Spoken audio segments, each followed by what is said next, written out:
آپ صلی اللہ علیہ وسلم کا گزر دو قبروں کے پاس سے ہوا. آپ صلی اللہ علیہ وسلم نے ارشاد فرمایا کہ ان دونوں کو عذاب قبر ہو رہا ہے. آپ بتاؤ عذاب قبر کیا معمولی چیز ہے؟ برزخ کا عذاب تو بہت سخت ہے، آگ کا عذاب ہے. ان دونوں کو عذاب قبر ہو رہا ہے. اور فرمایا وما يعذبان من کبیر، کوئی ایسی بڑی چیز نہیں ہے جس کی بنیاد پر ان کو عذاب ہو رہا ہے. الا وہما کبیران او کما قال صلی اللہ علیہ وسلم، فرمائے لیکن وہ حقیقت میں کیا ہیں؟ وہ کبیرہ ہیں. کیا مطلب؟ یہ ایسا گناہ کیا کرتے تھے جو کبیرہ تھا، تبھی تو عذاب ہو رہا ہے نا. صغیرہ پہ عذاب نہیں ہوتا، کبیرہ پہ عذاب ہوتا ہے. فرمایا لیکن عرف میں اس کو کبیرہ سمجھا نہیں جاتا، اس جرم کو ہلکا سمجھا جاتا ہے. پتہ یہ چلا کبیرہ گناہ وہ ہے جس کو شریعت نے کبیرہ قرار دیا.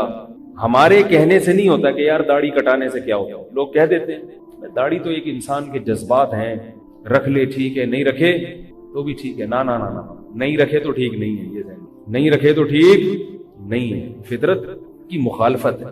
تو میں وہ قبر کا قصہ سنا رہا تھا کہ رسول اللہ صلی اللہ علیہ وسلم نے فرمایا کہ ان دونوں کو عذاب ہو رہا ہے کبیرہ گناہ کی بنیاد پر، مگر اس کو کبیرہ سمجھا نہیں جاتا. فرمایا ان میں سے ایک وہ تھے جو پیشاب کی چھینٹوں سے بچتے نہیں تھے، اور دوسرے وہ تھا جو چغلیاں لگایا کرتے تھے. لڑائی ادھر کی ادھر کی، اس کی بات اس کے منہ پہ، اس کی بات.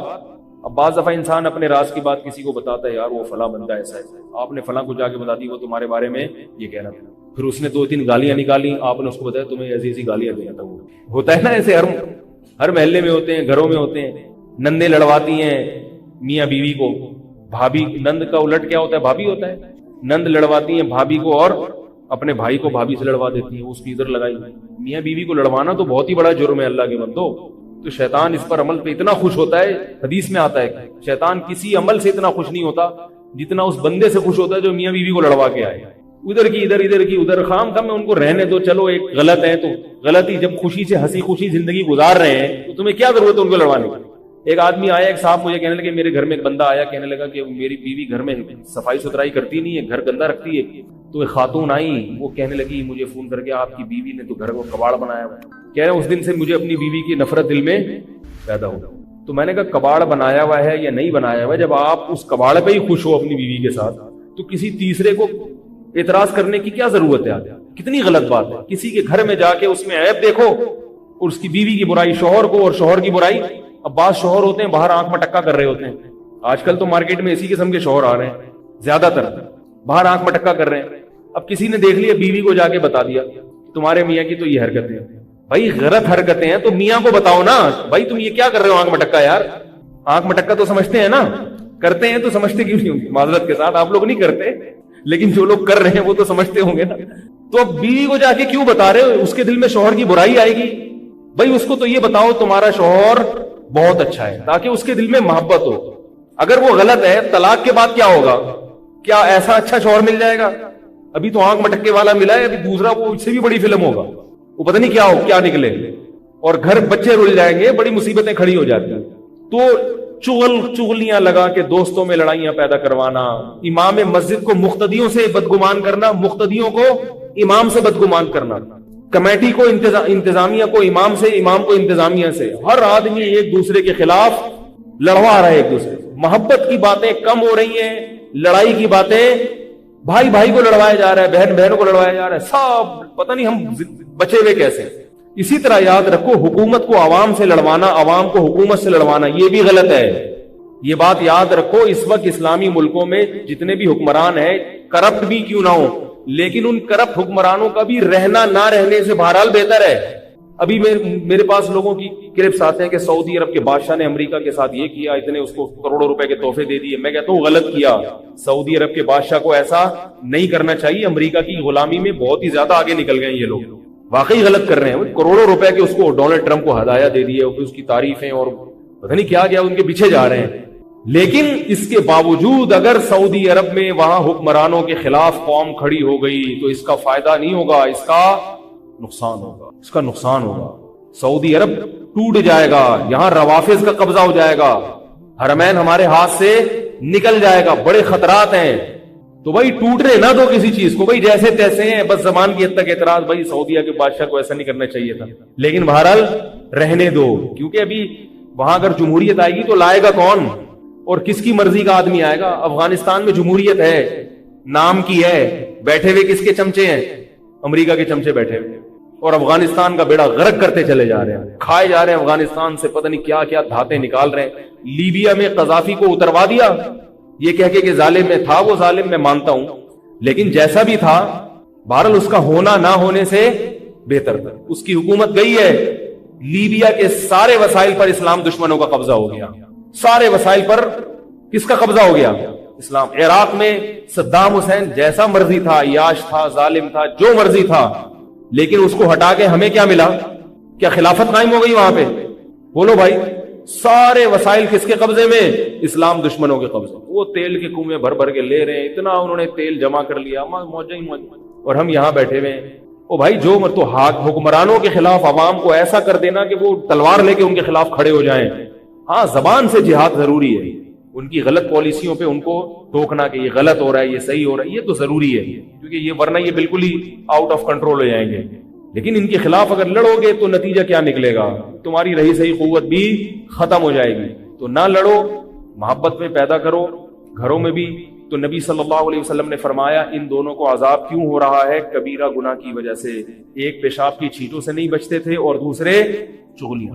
اور پھر آپ صلی اللہ علیہ وسلم نے شاخ رکھی ہری، فرمایا جب تک یہ ہری ہے لعلہ یخفف عنہما، شاید ان پر عذاب کم ہو جائے۔ تو اب یہاں ایک بات ہے، یہ یاد رکھو، قبروں پہ ہری شاخیں لگانا جائز نہیں ہے، یہ نبی کی خصوصیت تھی، کیونکہ کسی صحابی سے یہ ثابت نہیں ہے کہ انہوں نے قبر پہ درخت لگایا ہو یا شاخ لگائی۔ تو یہ غلط ہے، لوگ قبروں پہ درخت لگا دیتے ہیں۔ درخت لگائیں گلی محلے میں جہاں پبلک ہوتی ہے۔ مردے پبلک کے حکم سے خارج ہو گئے، آپ کہیں گے وہاں بھی تو بہت زیادہ پبلک ہے، لیکن ان بیچاروں کو درختوں سے کوئی فائدہ نہیں ہوتا، وہ تو خود درخت کی کھاد بن جاتے ہیں بیچارے، تو جڑیں قبروں میں چلی جاتی ہیں، تو ان کو کوئی فائدہ نہیں ہے۔ بلکہ اور یہ قبرستان میں درخت لگانے کا ایک نقصان یہ ہوتا ہے کہ سارے ہیروئن کی چرسیوں کو وہاں چھپنے کی جگہ ملا، سارے زانی وہاں پہنچ جاتے ہیں، سارے عامل اور جادوگر وہاں پہنچ جاتے ہیں۔ تو اب آپ جا کے دیکھو یہ کتنے گھنے قبرستان ہیں کہ اس میں مردوں کو تو کوئی فائدہ نہیں ہو رہا، مردہ تو قبر کے اندر ہے نا، اس کو تو ایئر کنڈیشن بھی لگا دو بیچارہ، اس کے لیے تو یہ دنیا ختم ہو گئی اس کا، بلکہ مردوں کو نحوست ہو رہی ہوگی ان کی، جو وہاں پر جو غلط حرکتیں ہو رہی ہیں اس کی نحوست شاید مردوں کو نقصان نہ پہنچا رہی ہو۔ تو اس لیے درخت لگاؤ، زندوں کو ضرورت ہے بھائی درختوں کی، مردوں کو درختوں کی ضرورت بولو بھائی نہیں، زندہ کو ضرورت ہے درخت کی، تاکہ وہ تھوڑے دن اور زندہ رہ سکے۔ تو دوسرا انہوں نے کیا، پیشاب کی چھینٹوں نہیں بچتے تھے۔ یہاں میں ایک تھوڑا سا مسئلہ بتا دوں، وہمی لوگ بہت ہوتے ہیں، اب وہمی یہ حدیث سن کے پیشاب کرنا ہی چھوڑ دیں گے، حقیقت بتا رہا ہوں یار چھینٹنا پڑ جائے۔ تو حدیث کا مطلب فقہا سے سمجھنا چاہیے، فقہا سے۔ فقہا کہتے ہیں پیشاب کی جو بہت باریک باریک چھینٹیں ہوتی ہیں وہ معاف ہیں، یہاں وہ چھینٹیں مراد ہیں جو بالکل موٹی موٹی چھینٹیں ہوں، اور چونکہ ان کی عادت تھی کہ وہ بچا نہیں کرتے تھے، تو جب بار بار چھینٹیں پڑتی ہیں بار بار، تو کپڑا اتنا ناپاک ہو جاتا ہے کہ جس سے پھر نماز نہیں ہوتی، پھر نماز نہیں ہوگی تو یہ کبیرہ گناہ بن جائے گا کہ نہیں بن جائے گا؟ باقی بہت باریک باریک اگر چھینٹیں پڑ گئی ہیں تو وہ معاف ہیں، ان میں نہ پڑا کریں۔ حضرت زین العابدین جو تھے نا، مشہور امام گزرے، حضرت امام زین العابدین اہل بیت کے، وہ کیا کرتے تھے جب انہوں نے پیشاب کے بارے میں حدیثیں سنی؟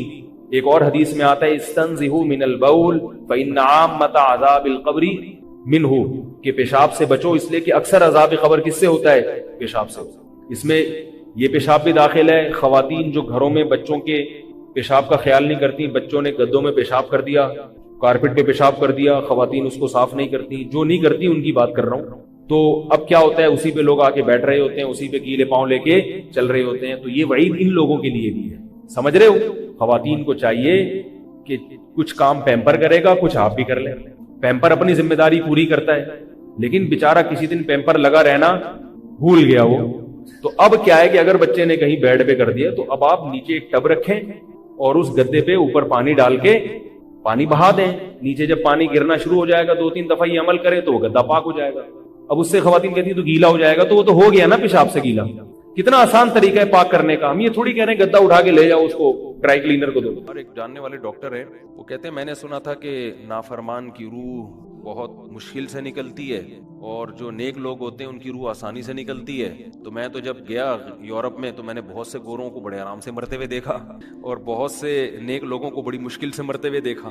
تو یہ کیا ہے؟ تو کہہ رہے ہیں مجھے تو اسلام کے بارے میں اشکالات شروع ہو گئے. میں نے کہا آپ نے جن سے یہ تقریر سنی ہے نا کہ نیک لوگ کی روح آرام سے نکلتی ہے، بروں کی مشکل سے نکلتی ہے، انہوں نے آدھی بات بتائی ہے، پوری نہیں بتائی. میں نے کہا یہ تو صحابہ کے دور میں نے کہا اگر آپ حدیثیں پڑھ لیتے ایک آیت سے کبھی تھوڑی مسئلہ حل ہوتا ہے. آپ کسی کی ایک بات لے رہے ہیں، دوسرے موقع پہ جو اس نے تشریح کی ہے وہ آپ نہیں لے رہے. میں نے کہا معاذ اللہ، اگر کسی کی کوئی موت کسی کو بہت تکلیف ہو رہی ہے، اس معاذ اللہ اس کے برے ہونے کی علامت ہے، تو یہ تو پھر کفر ہے. احادیث میں آتا ہے کہ آپ صلی اللہ علیہ وسلم کو موت کی تکلیف دوسروں سے زیادہ ہوئی ہے. آپ صلی اللہ علیہ وسلم فرمایا اوعکو کما یوعکو رجلان منکم، مجھے بخار میں اتنی تکلیف ہوتی ہے جتنی تم میں سے 2 آدمیوں کو ہوتی ہے. آپ پر جب بیماری آتی تھی نا، آپ کو تکلیف دوسروں سے زیادہ ہوتی تھی. اور امی عائشہ رضی اللہ تعالی عنہا فرماتی ہیں کہ نبی صلی اللہ علیہ وسلم کا سر مبارک میری گود میں تھا جب آپ کی روح نکلی ہے، اور آپ کی جو میں نے موت کی تکلیف دیکھی ہے، جس شدت میں آپ جس تکلیف میں تھے، اس کے بعد مجھے کسی کی موت کی جو آسانی سے کوئی دنیا سے گیا ہو نا، اس کے مرنے پر مجھے کبھی رشک نہیں آیا. رشک کا کیا مطلب؟ کہ بھئی یہ اتنی آسانی سے چلا گیا تو اس کا مطلب یہ زیادہ اچھا تھا، اور معاذ اللہ آپ صلی اللہ علیہ وسلم کے اعمال کم تھے، تو یہ تو ممکن نہیں ہے نا. کہتے ہیں مجھے کبھی کسی پہ رش نہیں آیا کہ آرام سے مر گیا تو بہت نیک ہوگا. ٹھیک ہے نا، بہت مشکل ہے سمجھانا. امی عائشہ فرماتی ہیں کہ یعنی امی عائشہ کی حدیث کا مفہوم بیان کر رہا ہوں کہ نبی صلی اللہ علیہ وسلم کی موت کے وقت جو تکلیف کی حالت تھی، اس کو جب سے میں نے دیکھا ہے، تو امی عائشہ کی بات کا خلاصہ یہ ہے کہ اب اگر میں کسی کو دیکھتی ہوں نا کہ آرام سے روح نکل رہی ہے، یعنی آرام سے مر رہا ہے، دنیا سے جا رہا ہے، تو مجھے اس پہ رش نہیں آتا کیونکہ بہت نیک ہوگا. کیا مطلب؟ اس کا نیک عمل سے تعلق بولتے کیوں نہیں ہے. لیکن ہمارے ہاں سارا مدار کس پر ہے؟ مرنے کے بعد شکل کیسی ہے اس کی؟ آڑا ترشا ہو گیا تو جہنم میں جا رہا ہے اس کا مطلب. اور اگر مرا ہوا ہے، دانت کھلے میں، ایسا لگ رہا ہے مسکرا رہا ہے، سیدھا کہاں جا رہا ہے؟ او بھائی، اگر خدا نخواستہ کوئی لکوے کا مریض تھا، کوئی فالج کا مریض تھا، وہ تو مرے گا تو اس کا تو بیچارے کا ہوگا تھوڑا سا چہرہ بھی ٹیڑھا ہو سکتا ہے، کچھ بھی ہو سکتا ہے، نیک لوگوں کا بھی ہو سکتا ہے. تو مدار کس پر ہے؟ اعمال پر. اور نیک لوگوں کو بعض دفعہ موت کے وقت ڈبل تکلیف دی جاتی ہے. ایک تو اس لیے دی جاتی ہے، یا تو اس لیے کہ کوئی گناہ ان کا باقی رہ گیا ہوتا ہے. اللہ کیا کہتے ہیں؟ بھائی قبر میں جانے سے پہلے اس کو ہمارے پاس دھلا کے لے کے آؤ، صاف ستھرا ہو کے. اب ہمارے پاس آ رہا ہے تو اب ہم نہیں چاہتے کہ اس کے گناہوں کی گٹھری ہو، اس کو پاک صاف کر کے لے. میں نے بڑے بڑے بزرگ دیکھے جن کو آخری وقت میں بہت مصیبت میں گزری ان کی، یعنی زندگی کے آخری ایام، بیٹیوں کی ٹینشن، کسی بیٹی کو طلاق ہو گئی، وہ گھر آ گئی، کوئی اور مسئلہ ہو گیا، تو بڑی ٹینشن میں آخری وقت. لیکن وہ زبان سے کیا کہتے تھے؟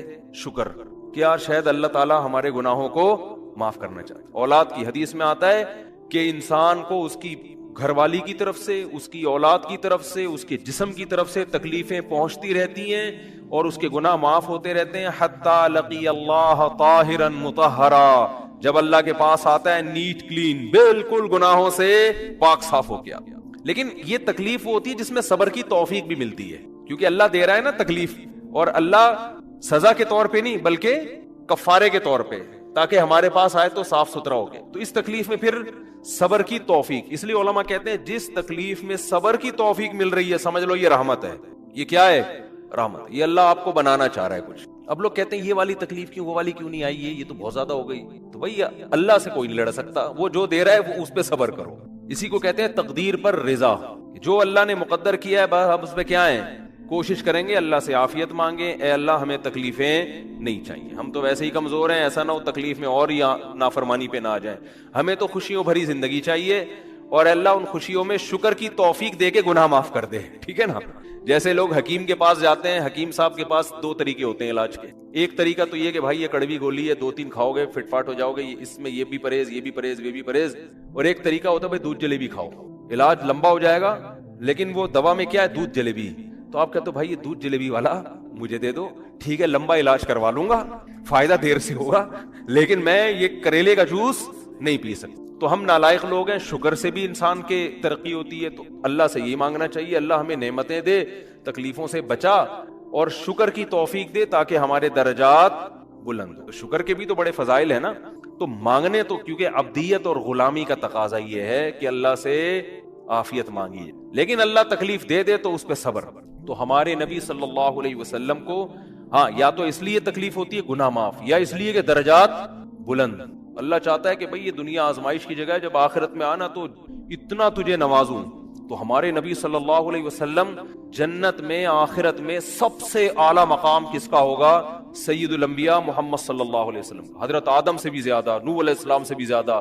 تو اللہ نے فرمایا کہ آپ کو پروٹوکول دینے کے لیے آخری جو اب آپ کا آخرت کا سفر ہے نا, اس میں مادی تکلیف آپ کو دوسروں سے زیادہ دی جائے گی. یہی وجہ ہے کہ حضرت فاطمہ رضی اللہ تعالی عنہ آپ کی شہیدی بیٹی, جب انہوں نے آپ صلی اللہ علیہ وسلم کی اس تکلیف کو دیکھا نا, جو موت کے وقت تکلیف تھی اور جو بخار کی شدت تھی, واہ کرب ابتا, فرماتی تھی ہائے میرے والد کا کرب. بہت زیادہ غمزدہ ہو گئی ان کو دیکھ کر کس قدر تکلیف میں ہے. تو آپ صلی اللہ علیہ وسلم نے فرمایا لا کرب علی ابیک بعد اليوم. کیسے تسلی کے جملے.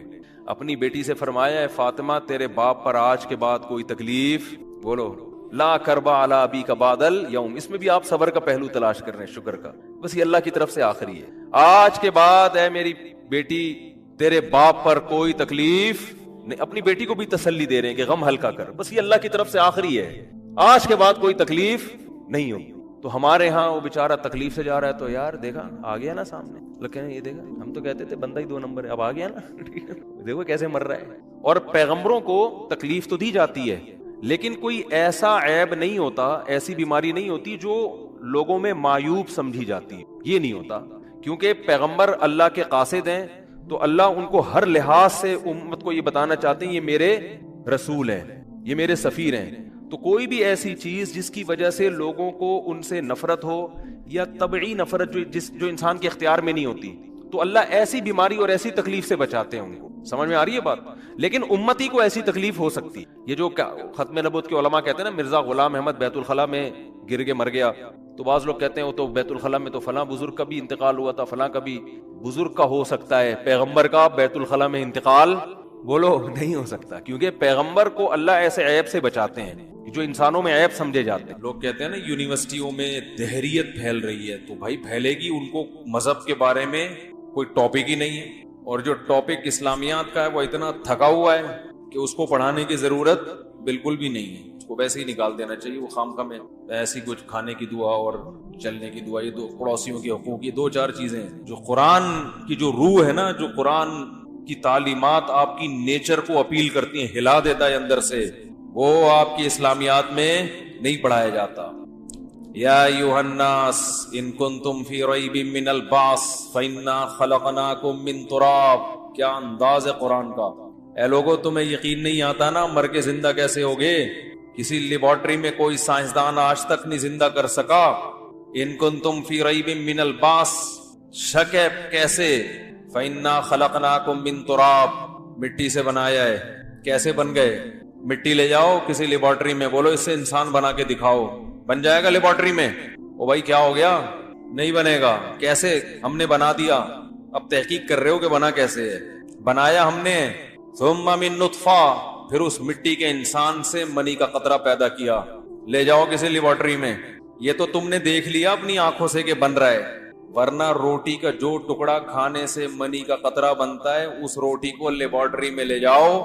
فزکس, کیمسٹری, میتھ اور یہ ساری جو سبجیکٹ تم صبح شام پڑھتے ہو, ان سبجیکٹ کے پڑھانے والے ٹیچروں سے کہو کہ اس روٹی کو پانی کا منی کا قطرہ بنا کے دکھا دے. کیا کہا بھائی؟ نہیں ہو سکتا. اللہ فرماتے ہیں انا خلقنا, ہم نے کیا, ہم نے. اس روٹی کھاتے ہو اس سے کیا بنا دیتے ہیں ہم؟ اسپم بنا دیتے ہیں. ثم من مضغہ, پھر اس منی کے قطرے کو لے کے جاؤ لیبارٹری میں کہ اسے گوشت کا لوتھڑا بنا کے دکھاؤ. اللہ فرماتے ہیں کوئی نہیں بنا سکتا. نہ فزکس میں یہ طریقہ, نہ بایولوجی میں, کہیں بھی نہیں لکھا ہوا. ہم نے بنایا. ثم من مضغہ, اسے گوشت کا لوتھڑا بنا دیا اور اس میں ہڈیاں پیدا کر دی. فکسونا العظام لحما, اور ایسے قدرت کے شاہکار کہ انہی ہڈیوں پہ گوشت چڑھا دیا, ڈھانچہ نہیں نکال دیا. کیا آٹومیٹک, کوئی دنیا میں کوئی مشین آٹومیٹک اتنا اچھا کام نہیں کرتی, اور ایسی شاندار مشینیں انسان کی شکل میں بنا کے پھینکتی چلی جا رہی ہے اربوں خربوں انسان پیدا ہو گئے، مگر قدرت کا یہ سسٹم جو منی کے قطرے میں اس نے انسٹال کر دیا ہے، اس میں کوئی ایرر نہیں آ رہا۔ ہائے ہائے، انسان نے ہزاروں سال کے بعد ایک سسٹم بنایا ہے، ہر تھوڑے دن میں ایرر، وائرس آیا ہوا ہے، کوئی ایرر آیا ہوا ہے، ہوتا ہے کہ نہیں ہوتا؟ وہ آدم اور حوا کو بنایا، دونوں کے ملاپ سے اولاد، آدم علیہ السلام کے باڈی میں ایسے سافٹ ویئر ڈال دیے کہ اب اس سے آٹومیٹیکلی بچے ہزاروں سال ہو گئے پیدا ہوتے چلے جا رہے ہیں، رک ہی نہیں رہے۔ فیملی پلاننگ والے پوری کوشش کر رہے ہیں روکو، رکنے کا نام بولو بھائی نہیں لے۔ کیا مشین ہے بھائی، کیا سافٹ ویئر انسٹال کیا ہے بھائی، اور اس سب کی ابتدا کہاں سے ہو رہی ہے؟ مٹی۔ ثم نخرجکم طفلا، فرمایا پھر ہم تمہیں ماں کے پیٹ سے نکالتے ہیں بچہ بنا کے۔ اس سے پہلے تم طفل نہیں تھے، طفل عربی میں بچے کو کہتے ہیں، اس سے پہلے کچھ بھی نہیں تھے، گوشت بدبودار سڑا ہوا، جب نکالتے ہیں بدبو نہیں ہوتی اس میں، کیا خوبصورت، سب پیار کر رہے ہوتے ہیں بچے کو، سب اٹھا رہے ہوتے ہیں گود میں۔ تو اللہ فرماتے ہیں انا خلقنا، یہ کام کس نے کیا ہے؟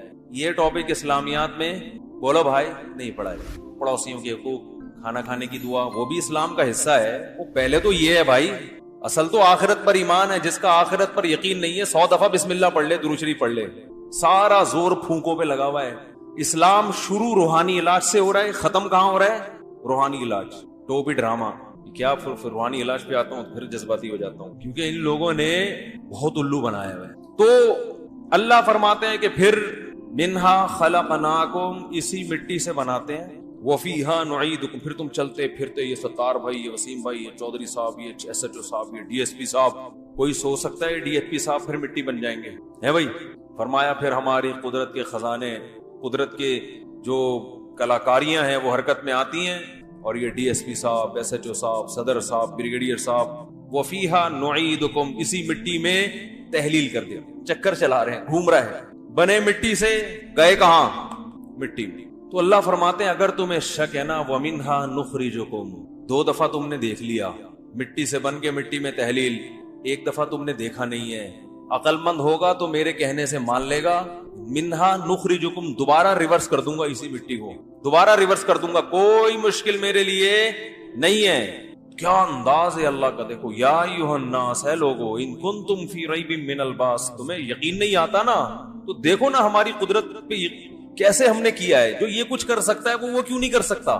دیکھو، موت کے بعد دوبارہ زندگی ہے، اس کی دلیل یہ نہیں ہے کہ اللہ نے پہلی دفعہ پیدا کیا، یہ دلیل نہیں ہے، دلیل یہ ہے کہ اللہ کے بھیجے ہوئے پیغمبروں نے ہمیں خبر دی ہے اللہ کی طرف سے۔ سچے آدمی کی خبر بھی کیا ہوتی ہے؟ دلیل۔ یہ بڑی ٹیکنیکل بات ہے، اس کو سمجھیں۔ دیکھو، میں نے کہا کہ فلاں نے چوری کی ہے، فلاں نے کیا کیا ہے؟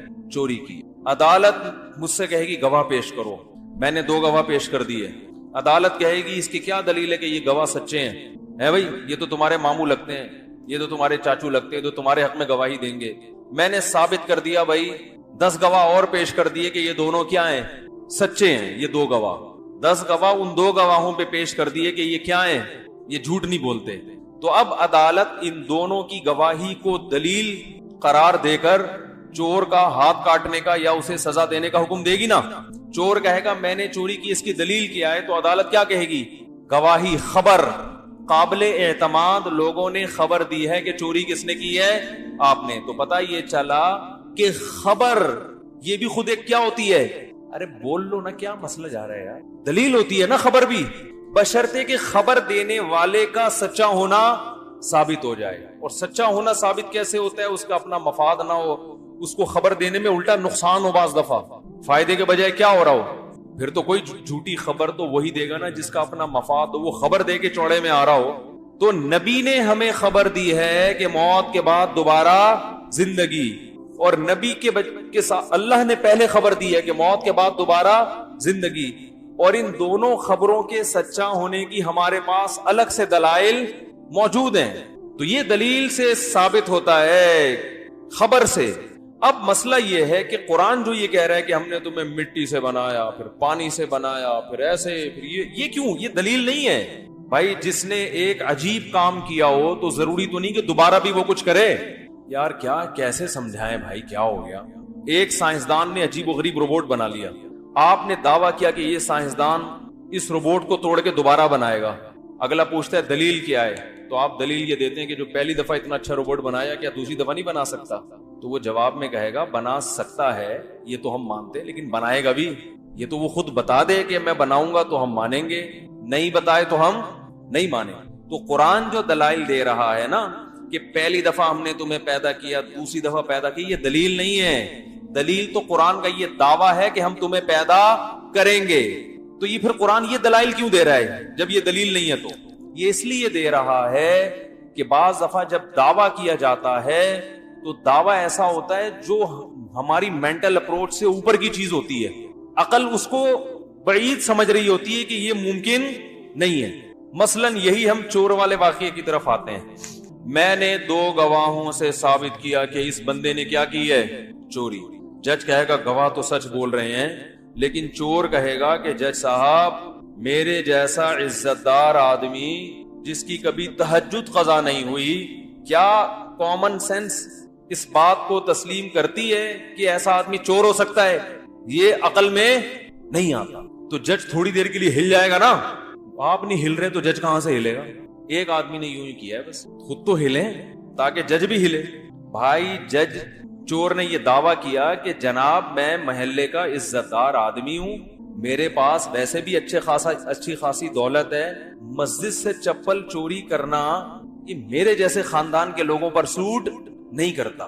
تو ٹھیک ہے, دلیل 2 گواہ ہیں, 2 گواہی سے جرم ثابت ہوتا ہے, لیکن جرم اگر اس نوعیت کا ہے کہ جو عقل سے بالاتر ہے تو پھر دلیل کے باوجود نہیں مانا جاتا. بھائی گواہ کچھ گڑبڑ کر رہے ہیں, یہاں پہ جھوٹ بھی تو بول سکتے ہیں نا گواہ. چونکہ اس آدمی کا خاندان دیکھیں جج صاحب, یہ تو اچھے باپ کا بیٹا ہے اور پیسے کے لحاظ سے اللہ کا دیا, اس کے پاس ویسے ہی بہت کچھ ہے, اس کو چپل چرانے کی کمبخت کو کیا ضرورت؟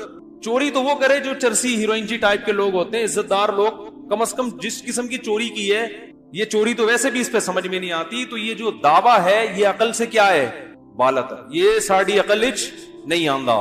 تو بعض دفعہ دلیل ہوتی ہے, مگر اس دلیل سے جو دعویٰ ثابت کیا جا رہا ہوتا ہے وہ عقل سے بالاتر. لہذا دلیل مضبوط ہونے کے باوجود اس دعوے کو مسترد کر دیا جاتا ہے کہ یار یہ اس آدمی پہ نہیں, یہ کچھ اور دعویٰ کرو, یہ مزیدار دعویٰ نہیں ہے. سمجھتے ہیں؟ تو اب یاد رکھو ہوا کیا ہے.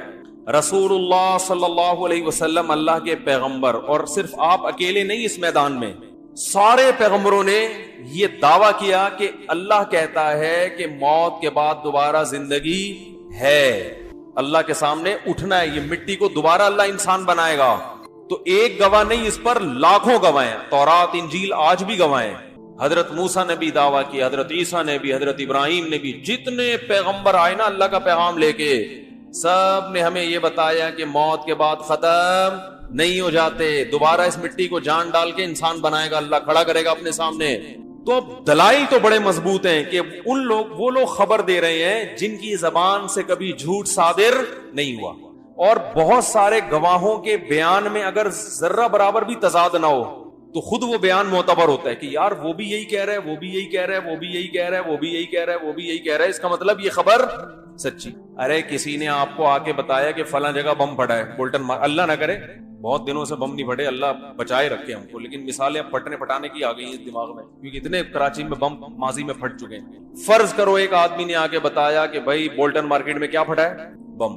آپ نے کہا یار ہو سکتا ہے شب برات کا پٹاخہ ہو, اس کو بم لگ رہا ہو. دوسرے نے آ کے بتایا اڑے میں بولٹن مارکیٹ سے آ رہا ہوں بھائی, کیا پھٹا ہے, بم. جو ٹائم اس نے بتایا وہی ٹائم دوسرا. تیسرا آ کے بتاتا ہے ارے بھائی وہ بولٹن مارکیٹ سے میں گزر رہا تھا, وہ بھائی ایسا خطرناک بم پھٹا, اللہ کی پناہ بھائی. ٹائم وہ بھی سیم بتا رہا ہے. 4 5 6 10 20 آدمی جب بتائیں گے آپ کو تو یہ کتنے بڑے جھوٹے کیوں نہ ہو, پھر بھی آپ ان کی بات پر یقین کرنے پر مجبور, چاہے یہ کتنے بڑے جھوٹے کیوں نہ ہو. اس لیے کہ بھائی ایک ہی ٹائم پہ اتنے سارے لوگ مل کے, جبکہ لوکیشن بھی ایک, ٹائم بھی ایک, اور واقعہ بھی ایک بیان کر رہے ہیں, یہ اس کی علامت ہے کہ یہ جھوٹ نہیں ہے. جھوٹ ہوتا تو نا, یا تو ان کی پہلے سے آپس میں کوئی میٹنگ ہوئی ہوتی کہ ہم سب نے مل جل کے, اور میٹنگ بھی آپس میں نہیں ہے, مختلف جگہوں کے رہنے والے ہیں یہ. تو پھر اگر سیم خبر سب بیان کر رہے ہیں تو جھوٹے بھی ہوں تو وہ خبر کیا ہوتی ہے, سچی. لیکن اگر یہ بیان کرنے والے سچے ہوں تو پھر خبر کتنی اوتھینٹک بن جائے گی. کیا خیال ہے بھائی جان؟ تو آدم علیہ السلام سے لے کے رسول اللہ صلی اللہ علیہ وسلم تک جتنے پیغمبر آئے جن کی تعلیمات انتہائی پاکیزہ، کوئی عرب میں، کوئی دوسرے ملک میں، کوئی شام میں، مختلف جگہوں پہ آتے رہے، اور ان کے صحیفے جو آج ہمارے پاس موجود ہیں، تحریف کے باوجود ان میں ایک چیز سیم ہے کہ موت کے بعد دوبارہ زندگی ہے اور میدان حشر قائم ہوگا، اور یا تو جنت کے باغات میں جاؤ گے یا سزا میں جہنم کی آگ. یہ تمام صحیفے اس پہ متفق ہیں. اس کا مطلب کہ بھائی یہ خبر کیا ہے؟ جھوٹی نہیں ہے، خبر سچی ہے، یہ خبر سچی ہے. لیکن وہی بات ہے کہ بھائی دو آدمیوں نے گواہی دی، خبر تو بالکل ٹھیک ہے، لیکن یہ جس کو چور قرار دیا جا رہا ہے سمجھ میں نہیں آ رہا کہ ایسا آدمی چور ہو کیسے سکتا ہے. تو اب مدعی کے ذمے ہے کہ وہ یہ ثابت کرے کہ جس کے بارے میں نے یہ کہا ہے نا کہ یہ چور ہے، تو یہ عقل سے بعید نہیں ہے، اس کی ذرا مزید ٹیسٹ کروائیں، اس کا لیبارٹری، اس کے سارا خاندان کیا تھا. یہ جھوٹ بول رہا ہے کہ میں اتنی میری دولت اور اتنا، یہ کچھ بھی نہیں ہے، چرس پیتا ہے، ٹھیک ہے نا، چرسی ہے یہ. تو ایسے آدمی سے چوری کے وقوع کا صدور ہونا عقل سے بعید نہیں ہے. تو اب آپ کے ذمہ یہ ہوگا کہ آپ یہ ثابت کر دیں کہ یہ عقل سے ماورا دعویٰ نہیں ہے. تو اب ہوا یہ کہ تمام پیغمبروں نے ایک دعویٰ کیا کہ موت کے بعد دوبارہ زندگی. وہ پیغمبر سچے تھے، لیکن لوگ کیا کہتے تھے کہ یہ پیغمبر بے شک سچے ہوں، انہوں نے کبھی جھوٹ نہیں بولا، لیکن یہ بات ہماری عقل میں نہیں آتی کہ مٹی سے دوبارہ انسان بن کیسے جائے گا. تو قرآن اس پہ ثابت کر رہا ہے کہ یہ عقل سے بالا تر نہیں ہے، کیونکہ اس سے زیادہ عجیب کام ہم پہلے کر چکے ہیں. وہ نہ ہوئے ہوتے پھر عقل سے بالا تر ہوتا، اس سے بھی زیادہ عجیب عجیب کام ہو چکے ہیں، بھول گئے ہو تم. اللہ فرماتے ہیں کہ لخلق السماوات والارض، آسمانوں اور زمین کا پیدا کرنا یہ زیادہ مشکل کام ہے تمہیں دوبارہ پیدا کرنے سے. جو پہلی مرتبہ پیدا کرتا ہے وَهُوَ أَهْوَنُ عَلَيْهِ، اس کے لیے دوبارہ پیدا کرنا آسان ہوتا ہے. فرسٹ ٹائم کسی چیز کو بنانا مشکل. جس سائنسدان نے پہلی دفعہ روبوٹ بنایا وہ توڑ کے دوبارہ کیوں نہیں بنا سکتا بھائی؟ اب وہ سائنسدان دعویٰ کر رہا ہے میں دوبارہ بناؤں گا، آپ کہہ رہے ہو ساڑھی عقل نہیں آندا. جاپان کے سائنسدان سے آپ پنجابی میں بات کر رہے ہو، وہ کہہ رہا ہے بھائی چنگ پونگ چنگ پونگ چنگ پونگ کر کے سمجھا رہا ہے کہ میں نے یہ روبوٹ بنایا نا، میں اس کو کھول رہا ہوں اسکرو سے، پورا کھول کے میں دوبارہ جوڑ دوں گا. آپ کہہ رہے ہو بھائی دعویٰ کرنے والا تو سچا ہے، جاپانی یہ جھوٹ نہیں بولتے، لیکن یہ بات ساڑھی عقل بولو نا نہیں آ رہی. یار اتنی پیچیدہ مشین توڑ کے دوبارہ کیسے بنا دو گے؟ بھائی یہ نہیں آ رہا میری سمجھ. تو کہے گا کم بخت پہلی دفعہ جب میں نے بنایا ہے بھائی وہ آ گیا سمجھ میں تیرے ہیں؟ یا تو یہ بول پہلی دفعہ بھی نہیں بنا، بنایا ہی نہیں ہے. پہلی دفعہ پیدا ہونے کو تو مان رہا ہے کیونکہ وہ تو دیکھ رہا ہے. تو جو اس کو پہلی دفعہ بنا سکتا ہے وہ دوبارہ جب بنانے کا دعویٰ کرے گا تو یہ تمہاری عقل میں اگر نہیں آ رہا تو اس کا مطلب اس کھوپڑی میں تمہیں عقل ہے ہی نہیں، اس لیے نہیں آ رہا. کوئی چیز ہوگی تو آئے گا نا اس میں، جب کھوپڑی میں عقل ہی نہیں ہے تو اس میں آئے گا کیسے؟ تو اللہ یہی بتاتے ہیں کہ تم جو کہتے ہو نا یہ مردے مٹیوں کے گل سڑ کے ختم اور یہ کوئی کھاد بن جاتا ہے، کوئی پودوں کی کھاد بن جائے، کوئی جانوروں کی خوراک بن گیا، یہ دوبارہ وسیم بھائی کیسے زندہ ہوں گے، ستار بھائی کیسے زندہ ہوں گے، اور سلیم کباڑیا مر کے ختم، ہڈیاں بوسیدہ ختم، کیسے زندہ ہوگا؟ اللہ کہتے ہیں فرسٹ ٹائم کیسے ہو گئے؟ یہ جو اربوں انسان دنیا میں پھیل گئے اتنے پیدا ہو کے، یہ کیا عقل میں آتا ہے؟ کتنا عجیب پروسیس ہے. ارے میں کہتا ہوں دیکھو ہم نے اپنی پیدائش تو بھول جاتے ہیں نا، اپنے بچوں کی جب پیدائش ہوا کرے نا اور ماں کی چھاتیوں میں دودھ آ جائے فوراً، خدا کی قسم یہ اتنی عجیب دلیل ہے کہ کوئی ایسی ذات ہے جسے ایک ایک پل کی خبر ہے کہ کیا ہو رہا ہے، اور روٹی سے دودھ بنانا شروع کر دیتا ہے. وہ ماں روٹی کھا رہی ہے، جب تک اسے پریگننسی نہیں ہوتی روٹی کھائے گی، ماں کا بلڈ بنے گا اور کچھ بھی نہیں. جہاں پریگننسی ہوئی اسی روٹی سے بچے کی ٹانگیں، آنکھ، ناک، کان، دل، دماغ، جگر.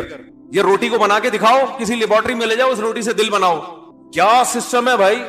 اور وہ بنتا بنتا بنتا جیسے ہی بچہ پیدا ہوگا، اب روٹی کو اتنی عقل ہے کہ فوراً اس سے دودھ بنانا ہے. جیسی ماں ایک روٹی کھائے گی نا فوراً چھاتیوں میں دودھ بھر جاتا ہے.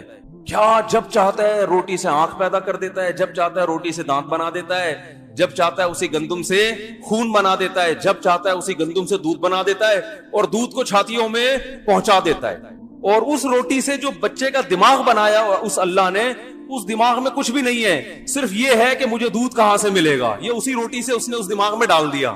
بچہ پیدا ہوتا ہی ماں کی چھاتیوں کی طرف لپکتا ہے، دودھ پینا شروع کر دیتا ہے. او بھائی یہ ان میں سے کوئی بھی چیز ایسی نہیں ہے جو عقل میں آ جائے آرام سے. اللہ فرماتے ہیں پھر بھی تم دیکھ کے مان رہے ہو, تو اس میں کیا جا رہا ہے کہ میں دوبارہ بولوں گا زندہ ہو جاؤ تو زندہ ہو جاؤ؟ اس میں کیا جا رہا ہے؟ کتنا ٹائم لگے گا مجھے؟ بہت مشکل ہے بات سمجھانا, بہت مشکل ہے. انسان کا بچہ بننا دنیا میں سب سے مشکل کام ہے. روٹی کھانا بہت آسان ہے. ابھی دیکھو کھانے لگے گا نا فوراً کھا لیں گے. روٹی کے بارے میں غور کرنا جو ہے نا کہ یہ کر کیا رہی ہے اندر جا کے, یہ غور کرنا بولتے کیوں نہیں, بہت مشکل. ڈاکٹر تو غور کر لے گا لیکن وہ کسی اور اسٹائل سے غور کرے گا. روٹی میں کتنے کاربوہائیڈریٹ ہیں اور کتنا وہ نشاستہ اور روٹی کیا, یہ نہیں. قدرت کی شاہکار اور قدرت کے کمالات کو سوچنے کے لیے سائنسدان بھی تیار نہیں ہے. اس کو صرف کھانے سے مطلب اور ریسرچ سے مطلب. اس کی ریسرچ کا دائرہ کار یہاں تک ہے, بنانے والے پہ ریسرچ نہیں کرے گا. بنانے والے سے غرض ہی نہیں, بلکہ اس کو الٹا بحث کرے گا کوئی بنانے والا ہے بھی کہ نہیں ہے. تبھی تو الٹے لٹکے ہوئے ہوں گے آخرت میں. لوگ ہمیں کہتے ہیں سائنسدان اتنی انسانوں کی خدمت کر رہے ہیں, آپ ان کو کہتے ہو آخرت میں لٹکے ہوئے ہوں گے. تو میں ان سے کہتا ہوں میری خدمت کر رہے ہیں تو میری تو کوشش ہوگی کہ نہ لٹکے, لیکن جو لٹکانے والا ہے اس کے لیے بولو بھائی کچھ بھی نہیں کر رہے. صحیح ہے نا؟ نہیں آ رہی سمجھ میں بھائی. لٹکائے گا تو اللہ نا, تو اللہ کہے میرے لیے تو میرا تو انکار کر کے آئے ہو کمبختو, تو مجھ سے کیا مانگ رہے ہو؟ جنت جہنم تو اللہ کی بنائی ہوئی ہے. تو جو اللہ کے لیے کچھ کرے گا تو اللہ دے گا, جو نہیں کرے گا تو اللہ کہے گا بھائی تم نے جس کے لیے کیا اس نے پیسے دے دیے, نہ عزت دے دی, نوبل انعام دے دیا, نوبل پرائز مل گیا, جاؤ عیش کرو. مجھ سے کیا مانگنے آئے ہو؟ کیا ہو گیا بھائی؟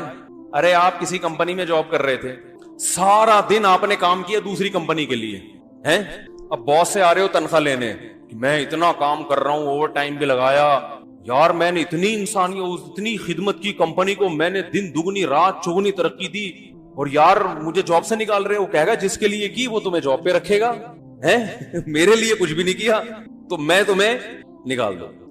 کام اس کے لیے کیا ہے اور تنخواہ بولو نا مجھ سے مانگ رہے ہو. دنیا میں کہیں ایسا ہوتا ہے؟ ارے وسیم بھائی کی خدمت کی, پیسے سلیم سے مانگ رہے ہیں, دے گا سلیم؟ ہے بھائی کوئی سلیم بھائی بیٹھے ہوئے ہیں تو بتائیں, کوئی ہے سلیم بھائی؟ ان سے ڈائریکٹ پوچھتا ہوں, ایسا نہ وہ دے دیں پھر سارا بیان کا بیڑا ہی غرق ہو جائے. میں تو دے دوں گا. تو جو اللہ کے انکار کر رہے ہیں, فزکس, کیمسٹری, بایولوجی, بس میڈیکل سائنس اور خلاؤں میں سیارے بھیجے جا رہے ہیں, اسی کو انسان نے سب کچھ سمجھ لیا ہے.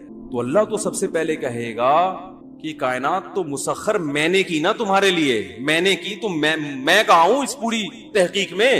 مجھے تو اپنی ڈکشنری سے نکال دیا.